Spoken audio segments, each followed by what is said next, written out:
What's up, guys? It's Eric. Today we're going to talk about how to find your perfect swing, your true authentic swing. And before we get into that though, I just want to address the Art of Kicking. Both the journal version and the actual book version are out right now. If you want to learn more about that information, check Amazon and the link to the description below, and then some other resources that you can help your boy out with. Because of course, I love doing this stuff, but YouTube isn't bringing in the millions and billions like one would imagine. But I just love doing this stuff. I'm doing all this all for free. So the least you could do is at least support or share with someone who might want the book. But without further ado, we'll get right into the video. So you want to find your true authentic swing. I think a lot of things have to happen in order for you to get to that point, but there are some things that I can help you out with to try to help you find your own swing through some like different perspectives and mental shifts. So one thing to note is you probably have, if you haven't already, you've probably have tried quite a few techniques and you've been pretty upset with the results that you've gotten, or you're completely happy and you can just click out of this video. If you're completely satisfied, you know, maybe you just want to support your man, go make some oatmeal or something, come back whenever the video's over and, you know, help me out there and you know, that'd be great too. But one thing to note is if you're in a situation where you're struggling still and you just can't seem to break out of your habit, it's probably because you've been doing the same thing over and over again, expecting a different result, like Albert Einstein's famous quote. And if you do what you've always done, you'll get what you've always gotten. So you really have to think like, how can I adjust or switch up what I'm doing to give myself a completely different result and hopefully a better one, you know, moving forward. So that's one. The second thing that I would really say to do is to just film yourself. You know, film yourself often. That was something that I did religiously, was film myself every time I ever kicked a football. Once I started to, you know, take it seriously, I would film every dang day. Every dang day I would kick. Diggity dang day. And what it does is it allows you to look back on your technique and just see the progression, whether it's a good progression or a bad one, and see like, what are you doing differently from January of this year all the way until October? Like, is there a big difference in your technique? Are you doing things worse or better? What can you improve on? And honestly, taking that and comparing it with a professional kicker to see what are the differences, that would be really nice, just to give yourself like a visual, you know, representation of like how are you doing compared to a professional that you aspire to be. You know, I think a lot of you guys would benefit a lot from finding a guy that you like in the NFL and trying to replicate his form to some degree, not being completely exactly the same, because his swing works for him and your swing will be different. But ultimately, it's nice to have somebody that you're trying to mold and replicate to some degree. So for the longest time, I was really a big fan of Randy Bullock. He had a pretty unique swing, but it seemed like it was one that I could really do the same or replicate.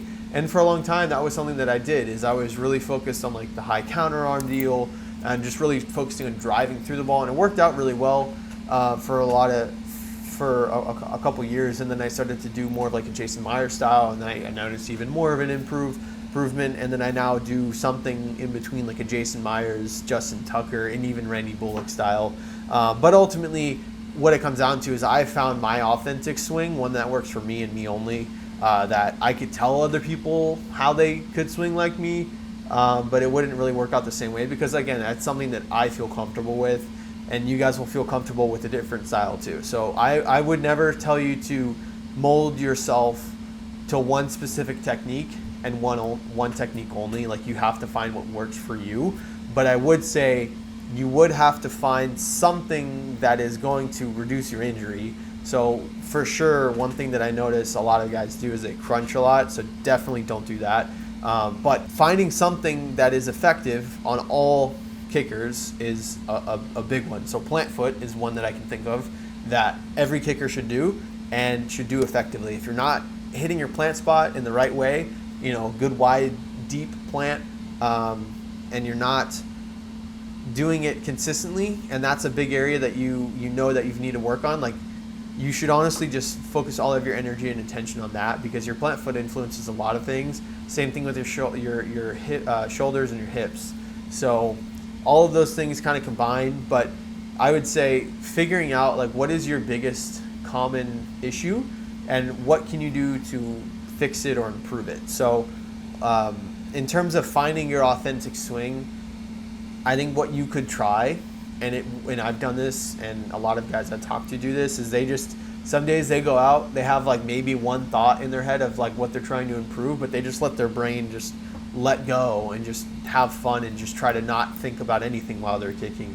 Just keep it super light and just do whatever comes naturally to your body and your technique, and what feels like you could do it repeatedly from kick 1 to kick 50. So a good way to think about it is, what could I do every single kick the exact same way, and it doesn't require a lot of mental energy to replicate. So, you know, if I'm a kicker who is time and time again done really well with like a high counter arm and a tall chest, that's all I'm going to focus on for the whole session, because it's pretty damn simple to do those two things. Just keep your test chaw. Test chaw? How did that word even pop up? Chest tall and a high counter arm. Those two things I've found have worked really well for me in terms of my contact consistency and overall accuracy. Now, for someone else, it might just be focus on hitting the sweet spot of the ball. That's simple enough for them, and that works great. You know, everyone has their own thing, but I would say just find something that you feel like you can do repeatedly and do that. Now, the next thing that I would say is to journal, and that could be, you know, writing how you feel during the session, something that you feel like you could do better on, and you know, what are some things that you feel like you could improve on during the session? How did it go? Your mindset, tracking your statistics. And if you're too lazy to like do it yourself, like a lot of people, including myself, I'm pretty lazy when it comes to like actually sitting down and writing out a full journal where it's like I have to make all the outlines and everything. Don't worry, I did it for you. I actually made a journal on Amazon called the Art of Kicking Journal, and it's going to have an entire template for field goals, punts, kickoffs. What was your biggest intention, or what are you trying to improve on today? What are some things that you can improve on moving forward? How do you feel after the session? You can rate your kicks: A ball, B ball, C ball, D ball. Did you make it? Did you miss it? How was the overall session? 4-star, 5-star day? How was the weather? Like all these cool things that a lot of you guys have never really thought about is really going to be helpful to get it on paper so you can improve every single day moving forward. So that's a huge resource that I would say you can check out. Little shameless plug there, but there aren't resources like this out there in the world, so I figured I might as well make it. You know, if you want it done right, you might as well do it yourself. But the last thing I was going to say, kind of ties into the one before the journal, is to find something that's going to give you again, like a minimal effort, maximum result from it. So this is called the Pareto principle, or 80-20 principle, for those of you guys that know that. Essentially what it is if I take a concept that's very small in theory, what is it that can make it the biggest impact on the biggest scale? So one example is a tall chest. So a tall chest does a lot of things really well. The same with the plant foot. If I keep my chest tall, I almost did it again, if I keep a tall chest, that will help my leg get up higher. It'll help my hips get through the ball more. It'll help my momentum get downfield. Like a lot of these things influence other parts of your kicking game. So a tall chest will help you get downfield better, help your extension, your flexibility, your pop on the ball, and even your height. So that would be something that I would say to focus on for a lot of you guys. I've also noticed that a tall counter arm does the same thing, where it keeps your body taller. You know, and that works for me. I like to have my authentic swing involves a taller counter arm, as well as like a get downfield mentality. Now, in part with that, you know, plant foot could be another one where you focus on your plant foot specifically. That will make your hips get in the right position. That'll help you also get downfield. It'll help you be more accurate, more consistent, more repeatable. Keeps your thinking brain out of it as well. And then for some other people, just thinking get downfield, like that helps with your drive, that helps with your power, your explosiveness, your consistency as well, your accuracy.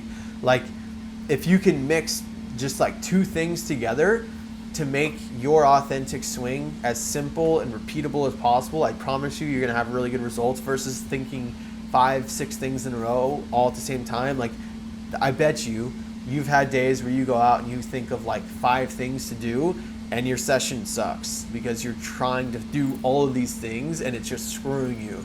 So rather, when you focus on 1 or 2 things, if you've done that, you've had a really productive session. So that would be my advice to you guys, is try to break it down into the simplest, most dumb versions possible so that your brain is like, get downfield, got it, do it. And then stay tall, get downfield, boom, that's it. Versus, stay tall, hit the right part of the ball, keep your toe down, drive through, keep your eyes back, keep your chest up. Those, like, all of that is going to make you be like a Gumby or like a freaking not efficient kicker. So for me, it's tall counter arm, get downfield, or tall downfield, or arm downfield. That's like as simple as it is for me. Tall downfield, that's it. Or I don't even think the actual like physical feature. I just think of like what it feels like. So for me, it's just I feel what it would be like to have a tall arm and to push my body downfield toward my target. And that's it. Like, you don't have to think as much as you do, just do it.